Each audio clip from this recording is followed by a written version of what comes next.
मेरे भैया मैंने जमीदा से राखी बंधवाई है।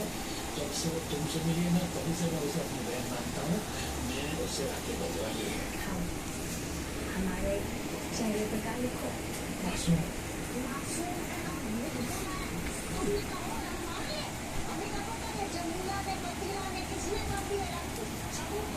मैं तुम्हारे सबकी कसम खाकर कहता हूँ ये राखी मैंने जमीदा से बंधवाई है।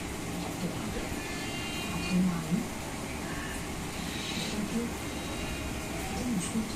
खाने वाली पार्टी